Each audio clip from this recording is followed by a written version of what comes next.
A dor é um instrumento de controle dos nossos comportamentos, das nossas condutas, e é um símbolo que organiza as sociedades ao longo da história. Nas sociedades pré-modernas, especialmente pensando aqui na sociedade ocidental, né, na sociedade feudal, a dor, por exemplo, era considerada quase como um espetáculo público, tanto que tinham as punições em praças públicas, onde as pessoas eram queimadas, enforcadas, ou sofriam uma série de punições físicas em que essa dor era ali colocada, né, como esse símbolo para que as pessoas assistissem, né, assistissem aquela dor, assistissem aquele fenômeno. Aqui eu não vou entrar muito nisso, né, nessa questão da pré-moderna, mas ao longo da nossa história, da sociedade moderna, a dor vai sendo cada vez mais escondida.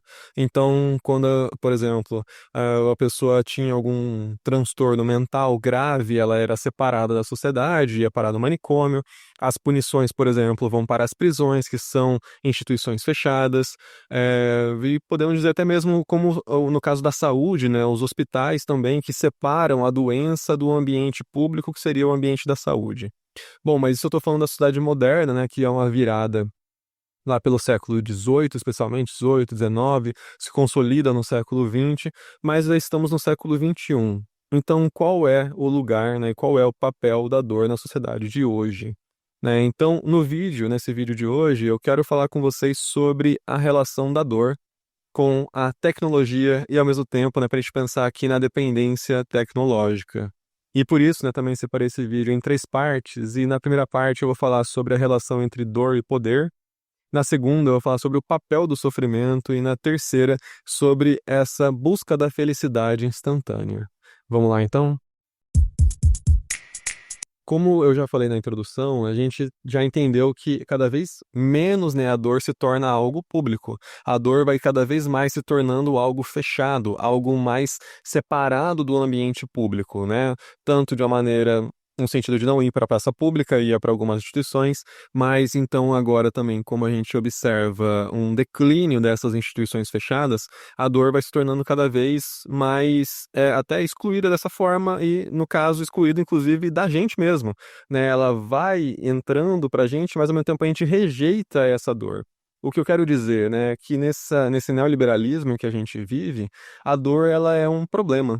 Né? A dor é algo a ser evitado, porque se a gente não gosta nem de ver as outras pessoas, ou não que a gente devesse, né, como algo, um princípio sádico de ver outra pessoa sofrer, mas se a dor cada vez mais vai se espalhando, é como se a gente, espalhando no caso, né, de saindo da nosso campo de visão, do nosso campo da percepção, também a gente não gosta de sentir dor ou de saber que podemos sentir dor, né? Então, a nossa sociedade, ela vai cada vez mais buscando evitar sentir dor. E a gente vai sendo conduzido para que, de fato, não vamos sentir dor. Até porque, vejamos e convenhamos, né? Sentir dor não é algo necessariamente gostoso, né? Aqui não vou nem dizer bom, mas seria prazeroso, né? A dor e prazer. Tem uma separação aqui, ao mesmo tempo que a gente pode encontrar uma confluência. Mas o que eu vou trazer nessa dicotomia, nessa separação entre dor e prazer, né? Não como essa junção. E isso é justamente algo que a nossa sociedade vai se organizando e os poderes, digamos assim, né, diga não poder enquanto pessoas ou instituições, mas os poderes que organizam a sociedade também vão se organizando em torno disso.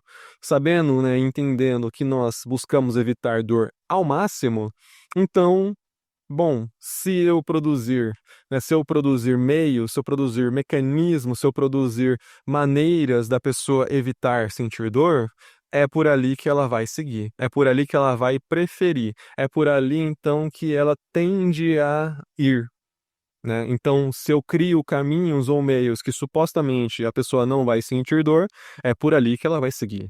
Vamos supor, né? O que as pessoas preferem? Preferem estudar numa faculdade onde os professores vão ser rigorosos, vão ser extremamente exigentes, vão dar notas bem rigorosas, notas baixas, com muita tendência de reprovação? Ou você prefere estar numa faculdade onde não vai ter toda essa cobrança, onde não vai ter, né, essa rigidez, onde não vai ter esse rigor excessivo, né, desmedido, não vai ter essa punição, né, por meio das notas, e que você vai se sentir ali humilhado? Bem, você pode dizer, né, que prefere o rigor, mas será mesmo? né? Será que a gente prefere esse caminho do que um outro caminho, o caminho que seria menos doloroso? Ou no caso menos aversivo, né, que pode ser aversivo para a maioria das pessoas. Então, o neoliberalismo ele vai seguir por esse caminho e vai se tornar uma fonte de controle extremamente eficiente, né? Criar caminhos e mecanismos que evitem a dor, que evitem o incômodo, evitem qualquer sentimento, né, sensação aqui, melhor dizendo, aversiva ou desprazerosa, faz com que a gente tenda a buscar lá. E isso, né, não serve apenas para a questão da medicação, né, que cada vez mais vão surgindo medicamentos que tentam aliviar sintomas ou diminuir certas sensações desprazerosas ou incômodas, como a gente vai vendo que, né, aqui no caso, eu dei o exemplo da faculdade, mas o emprego, por exemplo, né, os ambientes de trabalho que buscam trazer elementos que são mais lúdicos, mais brincalhões, mais isso, mais aquilo, para a pessoa não entender que o trabalho, né, enquanto aquela punição, enquanto aquele lugar que você passa o tempo trabalhando, né, vendendo o seu tempo, dando o seu tempo e por aí vai. E aí a gente pensa, né, assim, como que isso não de fato acaba conduzindo ao nosso comportamento, conduzindo às nossas condutas, com que a gente faça ou deixe de fazer alguma coisa. E é isso, né, que eu tô falando essas coisas todas, inspirado aqui nesse livro Sociedade Paliativa, do Byung-Chul Han, né? Então ele vai estar falando sobre como que a dor vai ser também na nossa sociedade, não deixou de ser um instrumento de poder, mas, né, se tornou um instrumento no sentido de que agora a gente é orientado, né, a gente busca cada vez mais evitar sofrimento ou evitar dor, como se isso fosse possível.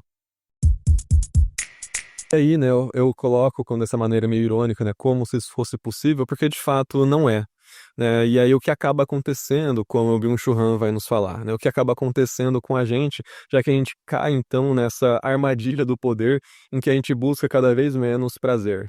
O que a gente acaba fazendo é nos submetendo a uma série de regimes em que a gente vai cumprindo essas tabelinhas ou esses objetivos, tentando alcançar alguma coisa, e a gente acaba se explorando. A gente vai se auto-explorando, buscando garantir que a gente não sinta nenhum incômodo, ou não sinta nenhum desconforto, ou não sintamos, né, nenhum desprazer. Sendo que a dor, o sofrimento, ele tem um papel.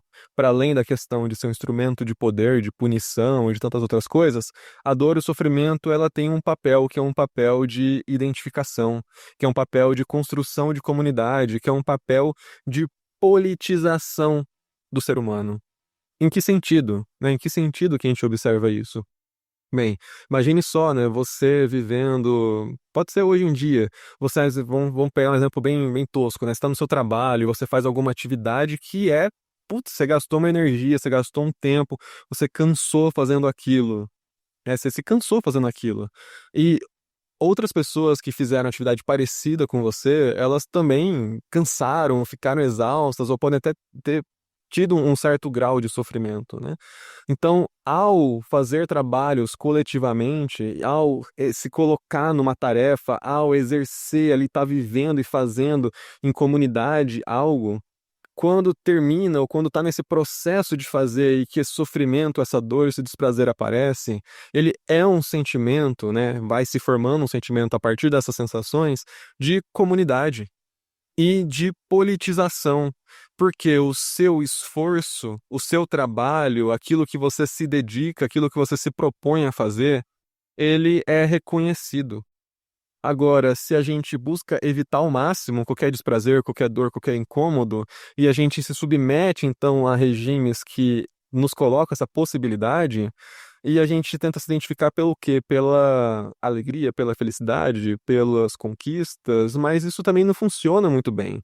E aí a gente pode ver, por exemplo, no caso do Instagram, né, que não funciona muito bem. Você entra lá, você vê as pessoas, né, lá todo mundo só é feliz, lá ninguém é triste.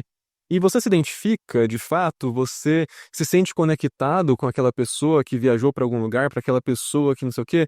Talvez sim, se for uma pessoa muito próxima, algum amigo, alguma coisa assim, ou talvez sim, né, se você for muito fã daquela pessoa, aí você pode realmente ficar feliz, mas de maneira geral aquilo gera mais inveja, gera mais ressentimento, ou, né, se não for algo voltado contra a pessoa, mas se volta contra você mesmo, porque você não conquistou aquilo, porque você não tá naquela posição, porque você não tem aquilo que a outra pessoa tem.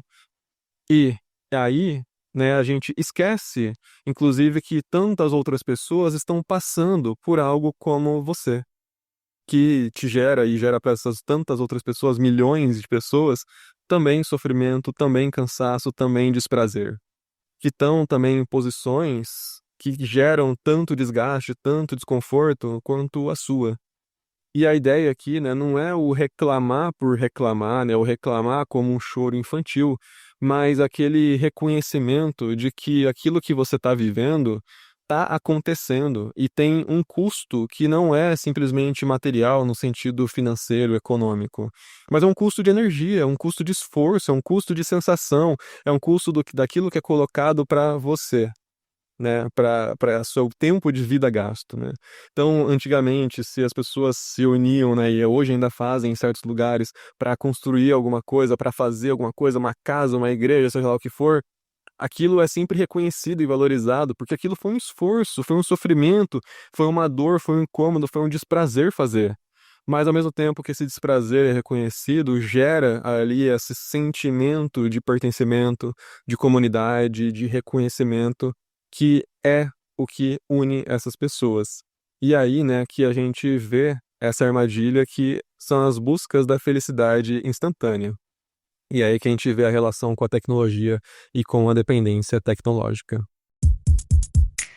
Então, se a gente não sabe, né, que é aí que eu tô querendo chegar nessa ideia, se a gente não sabe sentir mais dor, se a gente não sabe sentir mais incômodos, ou sentir um desprazer, ou até mesmo tédio, a gente não consegue nem sentir tédio mais, né, a gente não consegue ter mais esses tempos de tédio. Então, o que a gente faz? A gente busca essas gotas, essas minúsculas doses de algo que nos anestesia, ou que alcança uma espécie de felicidade, por assim dizer. Eu digo uma espécie de felicidade porque nem sempre é uma felicidade, né? E segunda, porque a felicidade, ela talvez não tenha aquele valor que a gente costuma dar, como é na sociedade atual, né? De achar que a felicidade é tudo, sendo que a felicidade, ela tem seu tempo e tem o seu lugar muito bem colocado, né? Bem, e aí, o que o Byung-Chul Han vai falar é como que as plataformas, elas servem, né, como se fosse aquilo que vai te dando essa dose, né, de alguma coisa que você sente que te anestesia, e que aí você não sente esse incômodo, você deixa de pensar naquilo que te incomoda, você deixa de pensar, deixa de sentir por algum instante, né, aquele desprazer, você deixa, né, você se desconecta daquela outra coisa e acaba se conectando com outros elementos que então te dão essa sensação que a gente pode chamar aqui de felicidade, né, te dão essa sensação momentânea de anestesia, te dão aquilo então que gera uma espécie de regulação emocional, né. Então se você está entediado, pega o celular e mexe na sua plataforma preferida. Você está incomodado em algum ambiente, pega o celular e mexe na sua plataforma preferida. Você está sentindo qualquer desprazer ou qualquer dor, alguma coisa, né, por questão geral que possa ser, né, descontentamento, pega o celular e acessa a sua plataforma preferida. E aí a gente não percebe, né, o que que a gente está de fato fazendo, vivendo, para onde estamos levando a nossa vida, né? E que cada vez mais a gente vai desaprendendo a lidar com esse sentimento fundamental que é a dor, que é o desprazer. E quanto mais, né, a gente vai utilizando, quanto mais isso vai fazendo parte da nossa vida, isso gera essa ideia, então vai fundamentando, vai formando o que a gente entende aqui, né, e que pode entender cada vez mais como essa dependência tecnológica, e que ao longo do tempo pode de fato tornar e gerar outros problemas para a vida, porque se eu não consigo lidar com uma frustração, não consigo lidar com uma dor, não consigo lidar com incômodo, com alguma coisa ali, com um desprazer, né, eu dependo tanto assim da tecnologia, eu dependo tanto dos aplicativos, dependo tanto disso tudo, então eu estou deixando, né, de ter a capacidade de exercer a minha vida e de vivê-la de uma maneira, né, que eu possa explorar as suas qualidades, né, a experiência de viver, né, que dentro dela tem tudo isso, né, e muito mais, por assim dizer. Então, isso, né, seria esse pano de fundo, essa busca da felicidade instantânea por meio dessas tecnologias. E quando eu falo aplicativo e plataforma, é também Netflix, ver uma série, YouTube, Instagram, WhatsApp, TikTok, todas essas aí, que elas fazem parte disso, né? Elas fazem parte desses mecanismos que nos puxam, que nos pegam, que levam para cá, levam para lá e que vão nos distraindo, né? Vão nos distraindo, distraindo, distraindo dos nossos incômodos, das nossas dores e vão nos separando, né, já que a dor tem esse papel, já que o incômodo, o sofrimento tem esse papel de unificar, de identificar, de reconhecer, elas também vão nos separando e aí cada vez mais a gente vai sentindo mais sozinho, mais incapaz de lidar com os nossos problemas, com as nossas frustrações, nossas dores. E aí são quadros, né, que a gente acaba encontrando que são mais problemáticos da dependência tecnológica. Bom, então nesse vídeo, né, eu quis falar justamente sobre essa ideia da dor, né, do papel da dor, de como a dor nos orienta, queira a gente ou não, ela tá nos orientando, até quando a gente tá evitando ou acreditando que a gente tá evitando, ela se faz presente, né? Então a gente não tem como fugir dessa relação, né? Estamos nessa relação. A questão é pensar justamente o que fazemos dela, né? O que a gente está fazendo disso que está nos constituindo, que está fazendo algo da gente.